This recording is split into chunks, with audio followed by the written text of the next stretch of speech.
Well, I am still on my kick of things that I really wish I would have known before starting in the aquarium hobby, and this may be the last video, at least for a little while. Welcome back to the SUBSTRATES. Yes, this might be the last video in my most recent series. I'll probably attach that at the end of the video. I created a playlist of these things that I wish I would have known about, all sorts of things with plants and fish and all things nano. So today I am going to be talking about aquascaping. There are specifically 5 things I really wish I would have known before aquascaping, and I think I'm going to include a bonus too. Leave your suggestions down below. I have so much fun reading your suggestions, and some of them are really pretty funny. Number 1, I really wish I would have known before starting in this glorious hobby of aquascaping that, you know what, it doesn't really necessarily depend the size of rocks that you currently have, because you can build your aquascape. Whether you have SEIRYU stone, dragon stone in this case, you can build larger rocks, or what really appears to be larger rocks, with the current rocks that you have. And all you really need is a lot of super glue and some cotton. You can use cotton batting, you can use filter floss. We get a whole bunch of filter floss and we have that on hand. Cotton balls I like to use, and you can rip up little pieces. So that really helps if you have rocks that you want to start building up and create a larger structure, and maybe they don't fit together real nice and your super glue is just not holding. You can shove in some cotton, add some super glue in there, and it makes a really great structure, and it holds together really nicely. Number 2 has to do with substrate. I don't know if you have any favorites. The more you aquascape, I really do have a favorite. It is sand, and I really wish I would have known that you can really use any or all of 3 different substrates: sand, gravel, or aquatic soil. You can layer them. You can use a mixture depending on what kind of scale you want, what kind you really just like to work with. Aquatic soil for me is a little bit of frustrating because it's just very light and buoyant. So sometimes I will layer it down below. You can even put aquatic soil into little bags, like mesh bags, and use that to back up your the substrate in the back, and just build it up in the back and create a nice little slope. There's just so many different options, and of course you can mix it too. You can have a fine grained sand, you can have your rocks, and then have a mid kind of size gravel that kind of merges the 2 scales together, big rocks and tiny little sand. So who knew? You can use any or all of them. Number 3, I really wish I would have known before aquascaping that it was okay to do this.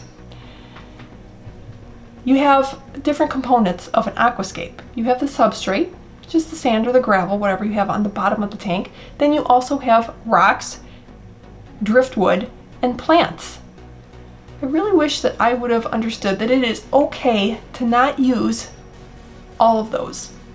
A lot of different people like different kinds of scapes. Maybe you prefer something that's very heavy in rock, and as long as it's okay for the fish that you have, say you have shellies, they like shells and rocks, and they will move their little abodes as much as they really want to on a daily basis. So that's not really a scape that you'd want to add a lot of plants and spend a lot of time adding a whole bunch of really technical aquascaping that you just love it just as is, because they're going to mess it all up. And then of course bettas, they really like plants, a lot of cover. A lot of other fish like a lot of cover. So as long as your fish are happy and you do research, what does your fish really like in their aquarium, I say whatever goes. If you like aquascapes that have more plants than driftwood, maybe you don't like to use driftwood, or you don't have any driftwood, there are so many beautiful scapes, especially the black water scapes, that have almost all driftwood. You don't have a whole lot of rock work, and maybe you don't even have any plants, and that is okay. Depending on your style and what you like to see, it's okay. Don't use all of them, or just use a couple. Maybe use plants and driftwood, or only plants and rock. Don't feel obligated to use all of it. Number 4 is an option I'm going to throw out just because recently I've really started to like this style, and I'm going to give you the okay. A lot of people feel obligated to use real plants. You may not like to use real plants. Maybe you haven't gotten into aquatic plants yet, and that is okay. It's extra maintenance. It is an extra concern and a cost that you will have to deal with in an aquarium. Maybe you're just not ready, or maybe you just don't want to do it. You could use artificial plants. Why not? You could kind of get into the aquatic plant look by using fake plants. And I'm going to give you another option. Don't use plants at all. There are a lot of aquascapes that really don't rely on plants, and that would be the blackwater scape.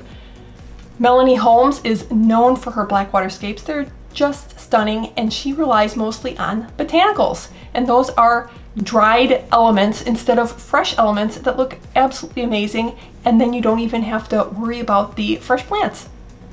And then number 5, the last one, except I am going to add a bonus of something that I really wish that I would have understood better before starting this hobby. But number 5, don't apologize for the style that you like, and learn to love the style that really seems natural to you. The medium that you maybe like to scape with. If you really love the look of Dragonstone, you like maybe warmer tones, don't feel obligated to use something else that everybody else is using or that you think that you should use. If you like river rocks and just a natural biotope sort of aquascape, just use river rocks that you can get at your local landscaping place or that you have on hand. Don't feel obligated to use the latest and greatest aquascaping style just because you think that you should or it would be better looking.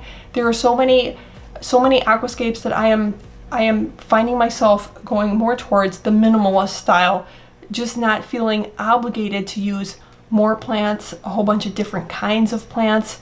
There are so many scapes that have one single plant, just mass planted throughout that. I think it gives it a very nice, pleasant, calm feel, and it's very easy to execute, so it doesn't really get complicated. I don't make it overcomplicated because that's kind of what I do. I make things way too complicated and then I don't do it at all.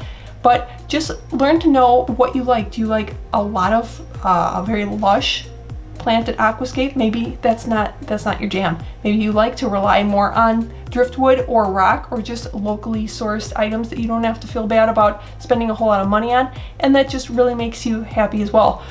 One of my favorite aquascapes have river rocks and jungle val, just mass planted. Some may find it a little bit boring. I think it is just very natural and just really fun to look at. So don't feel that you have to have a certain kind of aquascape and that meets kind of a criteria. Just make sure that you like it and your fish like it.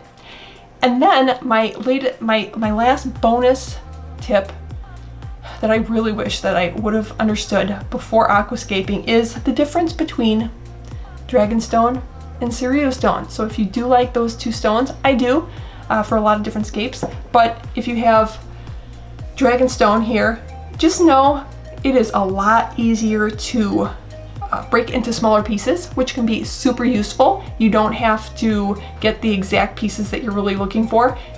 I find it very easy to break apart, but know that you're going to spend a lot of time cleaning the little crevices because there's a lot of clay. And I would suggest doing that right off the bat as soon as you get it, so you're not looking to aquascape and then you have to spend a lot of time cleaning your rocks. Just a little tip. So I hope you enjoyed those tips. Let me know what are the tips you'd like to share. And I know I've got a whole bunch more. Maybe at some point I'll make a part 2. This was really fun. But hopefully you enjoyed it, and I'll see you in the next one.